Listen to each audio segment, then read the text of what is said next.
பேரா மாநிலத்தில் உள்ள தாப்பா சிறைச்சாலைக்குள் போதைப்பொருள் கடத்த பயன்படுத்தப்பட்டதாக நம்பப்படும் ஆளில்லா ட்ரோனை போலீஸ் அதிகாரிகள் கைப்பற்றியுள்ளனர். சிறைச்சாலையில் வழக்கமான சோதனை பணியை மேற்கொண்டிருந்த போது அதிகாரி ஒருவர் கூரையின் மேல் அந்த ஆளில்லா ட்ரோனை கண்டார்.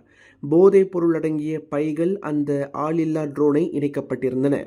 அதில் 122 கிராம் எடையிலான ஹெரோயின் போதைப் பொருள் இருந்தது. கூடவே 12.9 கிராம் எடையில் கிறிஸ்டல் மெத்தாபெத்தாமின் என்ற போதைப் பொருளும் இருந்தது. சிறைச்சாலைக்குள் ஆளில்லா ட்ரோனை பயன்படுத்தி போதைப் பொருளை கடத்துவது இதுவே முதல் சம்பவமாகும்.